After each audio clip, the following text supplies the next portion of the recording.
Hello students, today we are going to understand the graphical representation, algebraic interpretation and condition of solubility in two variable equations.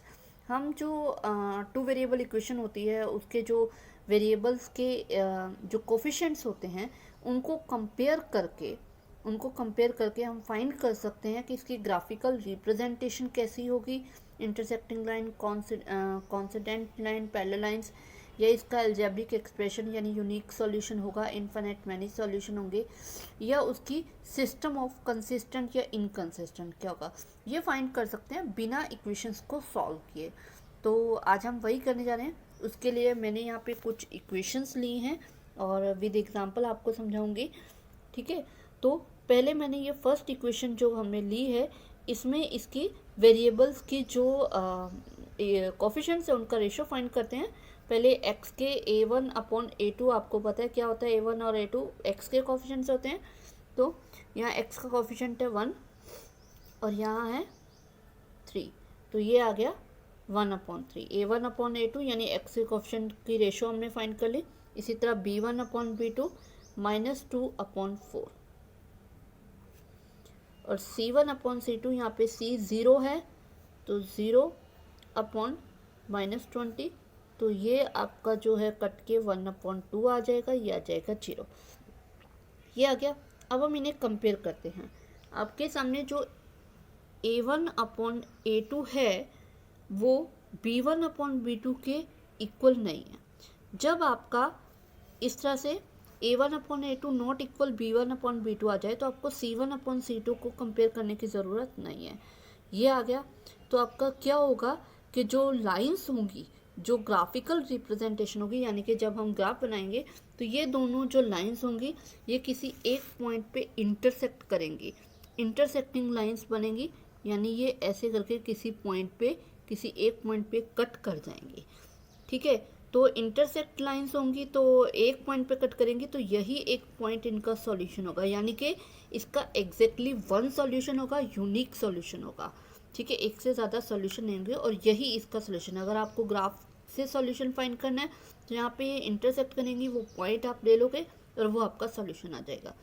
तो क्योंकि अब इसका solution है तो ये system क्या होगा, कंसिस्टेंट होगा, ठीक है। सिस्टम इज कंसिस्टेंट, जब सॉल्यूशन है तो कंसिस्टेंट है, नहीं है तो इनकंसिस्टेंट।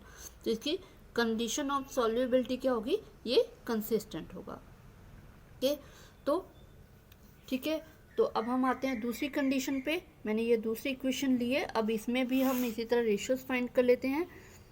a1 अपॉन a2 आ जाएगा 2/4, इसी तरह b1 upon b2 3/6, c1 upon c2 आ जाएगा -9/-18, ये कट गया, तो ये आ गया 1/2, 1/2, 1/2। आप देख रहे हो इसमें a1 अपॉन a2 जो है वो इक्वल आ गया b1 अपॉन b2 की, ये दोनों इक्वल है। जब a1 upon a2 b1 upon b2 के इक्वल आ जाएगा तो हम c1 अपॉन c2 को भी उससे कंपेयर करेंगे, और क्योंकि यहाँ पे वो भी इक्वल आ गया, जब ये तीनों इक्वल आ जाते हैं यानी कि इसके सारे पॉइंट जो हैं वो एक जैसे ही आ रहे हैं, सारा इक्वल आ रहा है, तो लाइंस क्या हो जाएंगी, कॉन्सिडेंट, क्योंकि सारे पॉइंट अगर सेम है तो दोनों लाइन एक दूसरे के बिल्कुल ऊपर आ जाएंगी, यानी सारे पॉइंट सेम आएंगे, तो ये लाइन क्या हो जाएंगी, कॉन्सिडेंट लाइन, ठीक है, कॉन्साइड लाइन हो जाएंगी। जब सारे पॉइंट, यानी देखो इसके ऊपर कितने पॉइंट पे लाइन कट कर रही है, 1 2 3 4, यानी इनफाइनाइट पॉइंट पे कट कर रही हैं, तो इसके सॉल्यूशन क्या हो जाएंगे, इनफाइनाइट मैनी सॉल्यूशंस हो जाएंगे, ठीक है। आप इसमें से कितने भी सॉल्यूशंस निकाल सकते हो, तो इनफाइनाइट मैनी सॉल्यूशंस चाहिए। तो जब सॉल्यूशन है तो सिस्टम क्या है, कंसिस्टेंट है, लेकिन ये डिपेंडेंट है, क्योंकि आपके पास इतने सारे सॉल्यूशन है तो ये डिपेंड करता है कि आप कौन सा सॉल्यूशन फाइंड करोगे। तो ये डिपेंडेंट है लेकिन सिस्टम क्या है, कंसिस्टेंट, ओके। अब हम थर्ड सिचुएशन पे चलते हैं। तो यहाँ पे जो ये लाइन है ये आ जाएगा 1/2, ये आ जाएगा 2/4 और ये आ जाएगा -4/-12, ये कट गया। आप देख रहे हैं इसमें A1/A2 जो है वो इक्वल है B1/B2 के, ठीक है। जब इक्वल है तो हम C1/C2 फाइंड करेंगे, बट वो नॉट इक्वल आ रहा है क्योंकि वो क्या आ रहा है 1/3 आ रहा है, ये 1/2 आ रहा है और ये 1/3।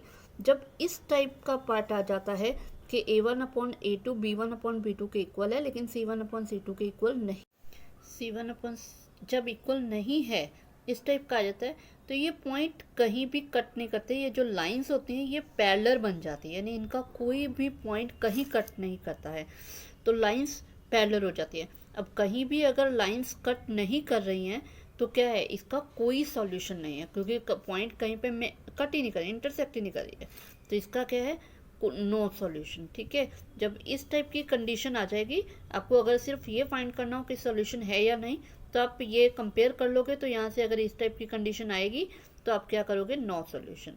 क्योंकि अब इसका सॉल्यूशन नहीं है तो सिस्टम क्या है, इनकंसिस्टेंट, सिस्टम कंसिस्टेंट नहीं है क्योंकि इसमें सॉल्यूशन नहीं है, ठीक है। तो आपको इस चार्ट से पता चल गया कि हम सिर्फ ये रेशो, ओके, तो ये आपके पास पूरा चार्ट है कि बिना सॉल्व किए हम इस तरह से रेशियोज को कंपेयर करके फाइंड कर सकते हैं कि इसकी ग्राफिकल रिप्रेजेंटेशन कैसी होगी, इसका अलजेब्रिक इंटरप्रिटेशन यानी कि सॉल्यूशन कितने हैं और है या नहीं है, और सिस्टम की सॉल्युबिलिटी कंसिस्टेंट है या इनकंसिस्टेंट है, वो चीज़ हम इस चार्ट से फाइंड कर सकते हैं।